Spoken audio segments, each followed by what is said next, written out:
আসসালামু আলাইকুম রহমতুল্লাহ। সুপ্রিয় দর্শক, আমার 2-3টা ভিডিওতে আপনারা কমেন্ট করেছেন যে হাদিকে গুলি করা সেই ছাত্রলীগ নেতার আইনজীবী কে ছিলেন। তো দর্শক, আমরা এটা বের করেছি। বিএনপির আইন বিষয়ক সম্পাদক অ্যাডভোকেট কায়সার কামাল এবং বিচারকেরা কে কে ছিলেন সব কিছু আজকের ভিডিওর মাধ্যমে আপনারা জানতে পারবেন। এবং ছাত্রলীগের ওই নেতা যে হাদিকে গুলি করেছে তার পাসপোর্ট, তার মোবাইল নাম্বার, তার বাসা এবং তার বাইক নাম্বার সব কিছু আজকের এই ভিডিওর মাধ্যমে জানিয়ে দেব। আপনারা যদি এটার কোনো খোঁজ খবর পান তাহলে আপনারা ডিএমপি পুরস্কার ঘোষণা করেছে, তাকে যদি কেউ সন্ধান দিতে পারে তাকে পুরস্কৃত করা হবে। তো আপনারা যদি কেউ দেখতে পান অবশ্যই সেটা ডিএমপিকে জানিয়ে দেবেন। তো প্রিয় দর্শক, চলুন আমরা ভিডিওটা শুরু করি। সর্বপ্রথম আমরা দি ডিসেন্টের একটা প্রতিবেদন পড়ব, তাহলে আপনারা বুঝতে পারবেন যে এই আইনজীবী কে ছিল।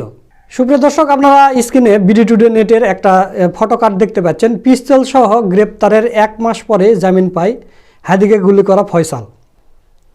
17 লক্ষ টাকা এবং 2টা বিদেশি পিস্তল সহ র্যাবের হাতে আটক হয়েছিল ডাকাতি করার সময়।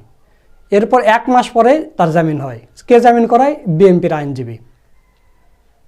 তাহলে আপনারা এখন বুঝে নেন যে খেলা কোন লেভেলে চলতেছে, কোন দিকে ঘুরতেছে মোড়। শুধু তাই নয়, 6 মাসের জামিন তো প্রথমে দেয়, এরপর আবার 1 বছরের জামিন আবেদন করার সাথে সাথে দিয়ে দিছে। অন্যান্য কেসে দেখা যায় যে জামিনের আবেদন করলে অনেক দিন ঘুরাই, 2 সপ্তাহ 3 সপ্তাহ ঘুরানির পর ডেট আসে, আর একে সাথে সাথে জামিন দিয়ে দিছে, 1 বছরের জামিন। তো সর্বপ্রথম আপনারা যে ফটো কার্ডটা দেখতে পাচ্ছেন যে পিস্তল সহ গ্রেপ্তারে 1 মাস পরেই জামিন পান হাদিকে গুলি করা ফয়সাল। এরপর আপনারা ডিসেন্টের সেই স্ক্রিনশটটা দেখেন। আমি আপনাদেরকে হাইকোর্টের 2টা আদেশের কপি সুপ্রিম কোর্টের ওয়েবসাইটে দেওয়া আছে, সেটা সহ আপনাদের দেখাবো। তো দর্শক, আপনারা দেখেন দ্য ডিসেন্টের প্রতিবেদন। ওসমান হাদির উপর গুলিবর্ষণকারী সাবেক ছাত্রলীগ নেতা ফয়সাল করিম মাসুদ 2024 সালের 8 নভেম্বর ডাকাতির সময় অস্ত্রসহ গ্রেপ্তার হলে তার বিরুদ্ধে অস্ত্র আইনের মামলা হয়। এরপর ফয়সাল করিমের জামিনের জন্য অ্যাডভোকেট কায়সার কামাল, যেটা বললাম যে বিএনপির আইন বিষয়ক সম্পাদক, শুধু তাই নয়, সে কিন্তু নেত্রকোনা 1 আসন থেকে আবার ধানের শীষের প্রতীকে সংসদ নির্বাচনে দাঁড়াইছে। চিন্তা করতে পারেন। অ্যাডভোকেট ফয়সাল কামাল এবং অ্যাডভোকেট মাহফুজুর রহমান আবেদন করলে চলতি বছরের 16 ফেব্রুয়ারি হাইকোর্টের বিচারপতি মোহাম্মদ আলী এবং বিচারপতি SK তাহসিন আলী 6 মাসের জামিনের আদেশ দেন। মানে একে গ্রেপ্তারের 1 মাসের মধ্যে তাকে 6 মাসের জামিন দিয়ে দেয়। এরপর চলতি বছরের 12 আগস্ট, মানে 2025 সালের 12 আগস্ট জামিনের সময়সীমা বৃদ্ধির জন্য পুনরায় আবেদন করলে নতুন করে 1 বছরের জামিন মঞ্জুর করে বিচারপতি মোহাম্মদ আলী ও বিচারপতি ইউসুফ আবদুল্লাহ সুমনের বেঞ্চ। আদালতের নথিতে দেখা যাচ্ছে 16 ফেব্রুয়ারির জামিন আদেশ হওয়ার পর পরবর্তী নানান প্রক্রিয়া শেষে দ্রুততার সাথে 19 ফেব্রুয়ারিতে সেটি ওয়েবসাইটে প্রকাশিত হয়। মানে 16 তারিখে আবেদন করেছে, 19 তারিখে দিয়ে দিছে, মানে 3 দিনের মধ্যে, অতি দ্রুততার সাথে। তাহলে কি এমন এই ফয়সাল কি এমন গুরুত্বপূর্ণ ব্যক্তি, তাকে এত দ্রুততার সাথে জামিন দেওয়া লাগবে?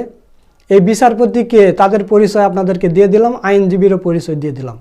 এখন দেশবাসী আপনারাই বলেন এদেরকে কি বিচার করা উচিত, এদের আইনের আওতায় আনা উচিত কিনা। হাইকোর্টের 2টি আদেশের কপি সুপ্রিম কোর্টের ওয়েবসাইটে পাওয়া গেছে। নিচের কমেন্টে লিঙ্ক 2টি সংযুক্ত করা হলো। আপনারা স্ক্রিনে দেখতে পাচ্ছেন যে 2টা জামিনের কপি আপনারা স্ক্রিনে দেখেন। তো দর্শক, এই হলো বিষয় যে বিএনপির আইনজীবী এই খুনিদেরকে জামিন করে দিচ্ছে। তাহলে আমি আর একটা কথা বলি এখানে, খালেদা জিয়া, তারেক জিয়া, বাবরের যেগুলো মামলা, এই ছাত্রী আইনজীবীরা, আইন বিষয়ক সম্পাদক, এই ছাত্রীরা কেন পারল না? সেটাকে শিশির মণিকে দিতে হলো কেন?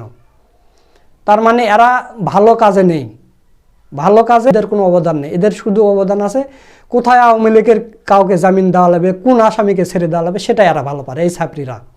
সেটা কিন্তু কাগজে কলমে প্রমাণিত।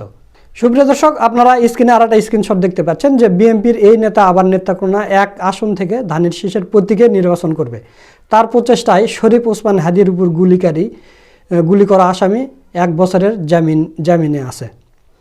এই বিএনপির আইনজীবী অ্যাডভোকেট কায়সার কামাল।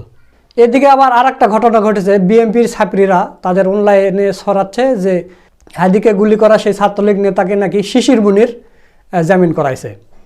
এরা এগুলো মানে প্রচার করতেছে। তো এখন দ্য ডিসেন্টের আমরা প্রতিবেদন দেখলাম এবং আদালতের কপিও দেখলাম, এখানে জামিন করাইছে বিএনপির আইনজীবী।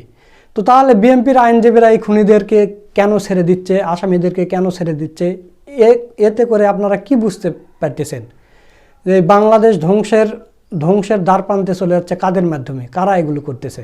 দর্শক, আপনারা স্ক্রিনে আরেকটা ছবি দেখতে পাচ্ছেন যে পুলিশ কর্মকর্তা কাজী মহসিন হাদি গুলিবিদ্ধ হয় আলহামদুলিল্লাহ বলেছে। এর বাড়ি হচ্ছে গোপালগঞ্জ, দ্রুত তাকে গ্রেপ্তার করা হোক।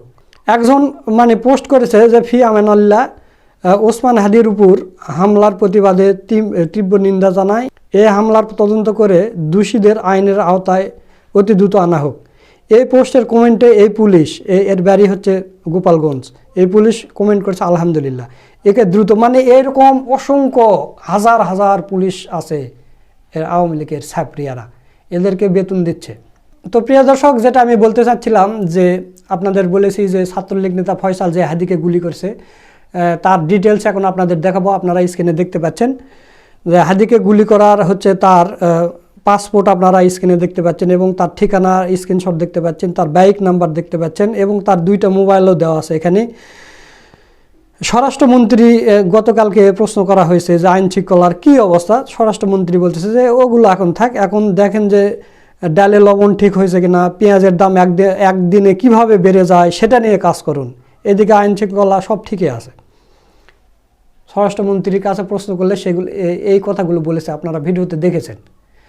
তো প্রিয় দর্শক, আমি যেটা আগে বলেছিলাম যে আপনাদের এই সব কিছু তথ্য আমরা এই স্ক্রিনে দেখে দিলাম, তার মোবাইল নাম্বার এবং তার বাইক নাম্বার, তার পাসপোর্ট নাম্বার, সব কিছু, তার ঠিকানা।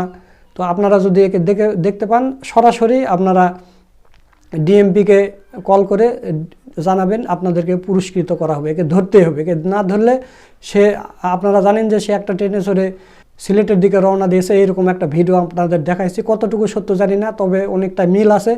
তো সে যদি বর্ডার পার হয়ে চলে যায় তাহলে কিন্তু তাকে ধরতে পারবে না, একে অবশ্যই ধরতে হবে। নির্বাচনের আগে যদি এদের বিচার যদি না করতে পারে আইন শৃঙ্খলা বাহিনী, তাহলে নির্বাচন প্রশ্নবিদ্ধ হবে। সামনে নির্বাচন কখনোই সুষ্ঠু হওয়ার আশা করা যায় না।